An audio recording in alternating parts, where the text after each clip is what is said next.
नमस्कार. मी भाऊ तोरसेकर. तुम्ही बघत आहात प्रतिपक्ष. मित्रांनो, राज्यसभेची निवडणूक होऊन गेली. ती बिनविरोध झाली. पण या बिनविरोध राज्यसभा निवडणुकीने महाराष्ट्र विकास आघाडीची लक्तर झालेली अब्रू चव्हाट्यावर यायची वाचवली असली तरी उबाठा शिवसेना म्हणजे उरलेली शिल्लक जी शिवसेना आहे त्यामध्ये जे काय द्रांगणं सुरू झालेलं आहे ते लवकर संपण्याची किंवा लवकर आवरण्याची शक्यता दिवसेदिवस अस्तंगत होत चाललेली आहे. अनेकदा असं असतं की घटना वेगळ्या दोन असतात, पण त्या एकमेकाशी कुठे येऊन एकमेकावर आदळतील हे सांगता येत नाही.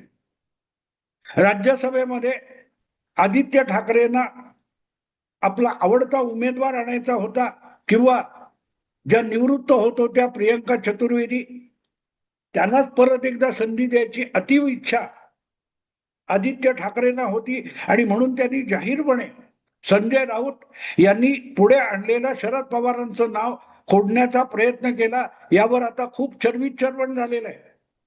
पण झालं, अखेरीस त्या विषयावर शिवसेनेकडून पडदा पाडला गेला. काँग्रेस आणि शिवसेना उबाठा दोघांनी मिळून शरद पवार यांच्यासाठी माघार घेतली आणि पवारांना 7वा उमेदवार म्हणून आणून देवेंद्र फडणवीस यांची इच्छा पूर्ण केली आणि 7च्या जागी 7 उमेदवार झाले आणि पवारांची वर्णी लागली राज्यसभेत. पण विषय असा आहे की उर्वरित शिवसेना आहे, उबाठा शिवसेना आहे, तिच्यात अधिकार कोणाचा आहे? बाळासाहेबांचा सुपुत्र आणि वारस म्हणून उद्धव ठाकरे यांचाच उबाठा शिवसेनेमध्ये अंतिम शब्द चालतो का, की लक्ष्मी वहिनींचा चालतो, की आदित्य ठाकरेंचा चालतो, की त्यांच्या भोवती असलेलं काय कोंडाळं असेल त्यांचा निर्णायक अधिकार आहे? या चर्चा आता हळूहळू चव्हाट्यावर यायला लागलेल्या आहेत. चव्हाट्यावर यायला लागले आणि त्याचं कारण सरळ आहे. अशा गोष्टी कुठल्याही कुटुंबामध्ये कुठल्याही संघटनेमध्ये थोडीशी धुसफूस इकडे तिकडे असते तेव्हा ती उबाठात असली म्हणून काही नवल नाही. भाजपकडून असते, काँग्रेसमध्ये असते, राष्ट्रवादीमध्ये असते, अगदी कुठल्याही छोट्या मोठ्या संस्थेमध्ये सुद्धा 2-4 माणसं एकत्र आली की थोडीफार धुसफूस असते. सगळे कधी संस्थांचे कारभार एकमताने चालतात असं नाही. पण संस्थेला महत्व आहे आणि आपापल्या अहंकाराला किंवा आपल्याच इच्छेला महत्व नाही. अनेकदा आपल्या इच्छा बाजूला ठेवून सामूहिक इच्छेला शरण जावं लागतं, तेव्हा संस्था संघटना चालत असतात. पण ज्या वेळेला एखादा पक्ष किंवा संस्था किंवा संघटना ही परिवारासारखी वागायला लागते आणि प्रत्यक्ष रक्तामासाच्या नात्यामुळेच ती संस्था किंवा संघटना किंवा पक्ष असतो, तेव्हा मग घरातली जी धुसफूस असते तिला आपोआपच राजकीय रंग चढायला. आणि हे जे झालं, आदित्य ठाकरेंनी शेवटपर्यंत किल्ला लढवला तरीही त्यांची इच्छा डावलून शरद पवारांचा नंबर लागला. तो विषय शरद पवारांच्या घरातला असला तरी पोहोचला ठाकरेंच्या घरात. आणि आता उरलेली शिवसेना किंवा उबाठा शिवसेना ही आदित्य ठाकरेंची आहे की संजय राऊत यांची आहे इथपर्यंत येऊन पोहोचलाय. अशा बातम्या हळूहळू बाहेर यायला लागतात. अर्थात एक गोष्ट लक्षात ठेवा, या गोष्टी ज्या असतात तेव्हा आतलाच कोणतरी बाहेर बातम्या देत असतो हे पण विसरता कामा नये. ते सध्या मी त्या चावट विषयांकडे बघत नाही. तो कॅप्टन खरात वगैरे जे काय प्रकरण चालू आहे ते कोणी बाहेर काढलं? त्याचाच कोणतरी अंगरक्षक किंवा सहाय्यक वगैरे असा होता, त्यानेच हे सगळं प्रकरण चव्हाट्यावर आणलं. तेव्हा आतल्या गोपनीय गोष्टी जेव्हा बाहेर पडायला लागतात तेव्हा सगळ्यात पहिल्यांदा घरभेदी कोण आहेत शोधलं पाहिजे. आणि कोणीतरी घरभेदी असल्याशिवाय हे जे आता आदित्य ठाकरे नाराज असल्याच्या बातम्या रंगवल्या जातात त्या बाहेर येणार नाही. कुठेतरी त्यामध्ये तथ्य असतं, ते 100% तथ्य नसेल, 2-3% त्यात तथ्य असेल, 100% बिलकुल नसेल. पण 2-3% तथ्य आहे, तर ते काय आहे त्याचा निपटारा तिथेच झाला पाहिजे. ते असे काय व्हायरस असतात ना, ते तुमच्या शरीरामध्ये 1% घुसलाय की 90% घुसलाय याला अर्थ नसतो. कारण व्हायरस सारखा जो विषाणू असतो तो अतिशय वेगाने मल्टिप्लाय होत असतो आणि त्यामुळे आता किरकोळ वाटणारे बेबनाव हे भविष्यामध्ये तुमच्या पक्षाला संपूर्ण व्यापून टाकू शकतात आणि त्याला वेळीच रोखलं पाहिजे. हे मी वेगळं सांगायची गरज नाही आणि माझ्या सल्ल्याची तर उद्धव ठाकरे किंवा त्यांच्या पक्षाला बिलकुल गरज नाही. पण त्यातूनच हळूहळू आपल्या पक्षामध्ये केंद्रीय नेतृत्व उरलेलं नाही. बाळासाहेब जसं एक आपल्या अधिकारवाणीने पक्ष चालवत होते, त्यांनी एकदा उमेदवार ठरवला की त्याच्यावर चर्चा होत नव्हती. मुख्यमंत्री पदावर परत एकदा मनोहर जोशी यांची वर्णी लागली. विरोधी नेते पदावर सुद्धा मनोहर जोशींची वर्णी लागली होती. 1968 मध्ये शिवसेनेने पहिल्यांदा मुंबई महापालिका निवडणुका लढवल्या. त्यावेळेला महापालिकेमध्ये शिवसेनेचा गटनेता म्हणून जी मनोहर जोशींची वर्णी लागली तीच विरोधी नेते पदावर आणि मुख्यमंत्री पदावर सुद्धा लागली होती. पण विषाद नव्हती कोणाची. बाळासाहेबांना विचारायला की दरवेळेला तुम्ही मनोहर जोशींना लाडक्यासारखे का वागवता. शिवसेना हा पक्ष त्याच अधिकारवाणीने चालवला गेलेला आहे आणि ती अधिकारवाणी किंवा ते निर्विवाद नेतृत्व आपल्याकडे नसेल तर आपल्याला आपली कार्यशैली बदलली पाहिजे हे उद्धव ठाकरेंनी ओळखायला पाहिजे. पण त्यांच्याकडे संघटना आयती आली, त्यांनी ती संघटना बनवली नाही. बाळासाहेबांनी ती संघटना बनवली होती आणि त्यामुळे बाळासाहेबांशिवाय या शिवसेनेमध्ये कोणीही ऑथॉरिटी असू शकत नाही. ही जी शिवसैनिकांची मानसिकता होती ती उद्धव ठाकरेंच्या काळातल्या शिवसैनिकांची नव्हती आणि म्हणून तिकडे हळूहळू करत संघटना सैल होत गेली. ज्यांना पटत नाही त्यांनी बाहेर पडावं आणि पडले. पण ते पडल्यानंतर सुद्धा शिवसेना टिकून का राहिली.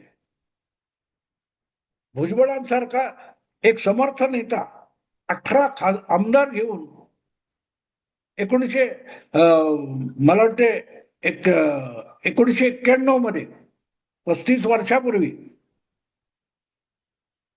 भुजबळांसारखा दांडगा नेता बाहेर गेला, 18 आमदार घेऊन गेला, तरी शिवसेना खचली नाही. त्याचं कारण बाळासाहेबांकडे ती अधिकारवाणी होती. ती अधिकारवाणी उद्धव ठाकरेंकडे नाहीये. जाणारे जातील, मी ज्याच्या डोक्यावर हात ठेवतो तो आमदार होऊ शकतो हा आत्मविश्वास बाळासाहेबांकडे होता. उद्धव ठाकरेंनी डोक्यावर हात ठेवला म्हणून आमदार होण्याची काही गॅरंटी नसते ना मंत्री होण्याची. आणि तो फरक आहे, तो फरक लक्षात घेतला तर उद्धव ठाकरे अधिक चांगल्या प्रकारे शिवसेना चालवू शकले असते. पण ते झालं नाही म्हणून एकनाथ शिंदेना बंड करावं लागलं. ज्या वेळेला तुमची अधिकारवाणी कमी होत असते तेव्हा तुम्हाला आपल्या सहकार्यांबरोबर विचार विमर्श करून संघटना किंवा कार्यक्रम ठरवावे लागतात. एकनाथ शिंदेकडे ते कौशल्य आहे. आता शिवसेना जी अधिकृत आहे एकनाथ शिंदेच्या नेतृत्वाखाली त्यांच्यातर्फे एक माणूस राज्यसभेवर निवडून जाणार होता. 2 वर्षापूर्वी ती जागा मिलिंद देवराला देऊन एकनाथ शिंदेनी आपली अधिकारवाणी दाखवलेली होती. कोण तक्रार करू शकला नव्हता, कोणी तक्रार करू शकला नव्हता. पण मुद्दा असा असतो की तुम्ही एक निर्णय घेतला तर तो आपले सहकारी निमूटपणे ऐकतील याची खात्री असावी लागते. आणि नेता आपल्या पाठीशी आहे तरच आपण यशस्वी होऊ, एवढा विश्वास त्या पाठीराख्याच्या मनात असावा लागतो. आणि म्हणूनच मिलिंद देवरासारखा तरुण राज्यसभेवर पाठवल्यानंतर जेव्हा दुसरी संधी आली तेव्हा एकनाथ शिंदेनी ज्योती वाघमारे ह्या एका सामान्य कार्यकर्तीला राज्यसभेवर पाठवलेले. बघायला गेलं त्यांच्याकडे पण कतार होती. आनंदराव अडसूळ होते, गजाननराव कीर्तीकर प्रतीक्षेत होते, अनुभवी लोक होते. पण या सगळ्यांना आपण थोपवू शकतो याचा आत्मविश्वास एकनाथ शिंदेकडे होता.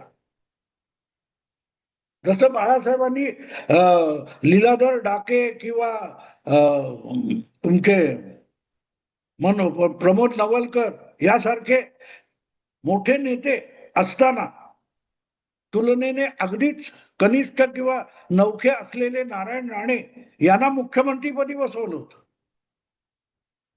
कारण मी ज्याला निवडीन त्याला निमूटपणे सगळे पाठिंबा देतील आणि आपण यशस्वी होऊ, हा आत्मविश्वास बाळासाहेबांकडे होता.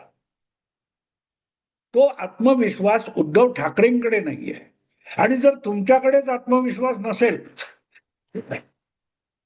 तर मग तुमचे सहकारी तुमच्यावर कितीसा विश्वास ठेवणार? शरद पवारांना पाठिंबा द्यायचा की नाही हे पहिल्या दिवशी तुम्हाला सांगता आलं पाहिजे होतं. तुम्हाला न विचारता संजय राऊत तुमचा उमेदवार घोषित करू शकतात आणि आदित्य ठाकरे 24 तास उलटण्यापूर्वी ते नाव खोडून टाकायला पुढे सरसावतात. तिथे कळतं की उद्धव ठाकरे यांच्या हातात आज उर्वरित शिवसेनेचे सर्वाधिकार राहिलेले नाहीत आणि सगळ्यांनी एकत्रितपणे विचार विमर्श करून निर्णय घेण्याची प्रक्रिया सुद्धा सुरू झालेली नाही. त्यामुळे प्रत्येक जण आपल्याला वाटेल तशी मनमानी करायला मोकळा आहे. इथेच गडबड झालेली. आणि म्हणून मग आज लोकसभेमध्ये शिवसेनेचे जे 9 खासदार 2 वर्षापूर्वी निवडून आलेत ते टिकतील की नाही ही चिंता उद्धव ठाकरेंच्या शिवसेनेला भेडसावते. आणि किती भेडसावते? 9 पैकी 5 खासदार हे कुठल्याही क्षणी आदेश आला मग तो एकनाथ शिंदेचा किंवा अमित शहाचा मला माहित नाही, पण कुठल्याही क्षणी शिंदे किंवा अमित शहाचा आदेश आला तर उबाठा सेनेतले 5 खासदार एका पायावर पक्ष सोडून बाहेर पडायला तयार बसलेले. त्यांची अट एकच आहे, आम्हाला सत्तेत हिस्सा पाहिजे, पण त्यापेक्षाही महत्वाचं आमची लोकसभेची सदस्यता रद्द झाली नाही पाहिजे, अपात्रतेची केस आमच्या डोक्यावर नकोय. ते धाडस एकनाथ शिंदे आणि त्यांच्याबरोबरच्या 40 आमदारांनी केलेलं होतं आणि ते निस्तरून नेण्यामध्ये भाजप किंवा भाजपचे श्रेष्ठी यांनी ज्या प्रकारे अजितदादा आणि एकनाथ शिंदेना मदत केली आणि आजपर्यंत करतायत ते बघितल्यानंतर उद्धव ठाकरे यांच्या गोटातल्या 9 खासदारांना तो आत्मविश्वास आपल्या नेत्याविषयी वाटत नाही की हा आपल्याला वाचवू शकेल. पण शिंदे आणि अमित शहा हे ठामपणे आपल्या मागे उभे राहतील याची खात्री उद्धव ठाकरेंच्या 5 खासदारांना वाटते आणि म्हणून तो 9 पैकी 5 असा आकडा आलेला आहे. प्रश्न आहे की तितका विश्वास शहा किंवा शिंदे यांच्याविषयी 6व्या खासदाराला वाटला तर मग ऑपरेशन टायगर यशस्वी होऊ शकतं. कारण कायदेशीर तरतूद अशी आहे, एखादा पक्ष फुटला किंवा त्याचे दुभंग झाला तर त्यातले 2/3 सदस्य आमदार असतील खासदार असतील ते 2/3 वेगळे होऊन दुसऱ्या कुठच्या तरी मान्यता प्राप्त पक्षामध्ये विलीन होऊ शकतात. म्हणजे उभाठा शिवसेनेचे 6 खासदार बाजूला झाले तर ते भाजपमध्ये, काँग्रेसमध्ये, राष्ट्रवादीमध्ये किंवा एकनाथ शिंदेच्या शिवसेनेमध्ये विलीन होऊ शकतात. त्यांच्या पात्रता अपात्रतेचा विषय उद्भवत नाही. प्रश्न अडलेला आहे तो 6व्या खासदाराचा. अजूनही धाकधूक अनेकांच्या मनात आहे.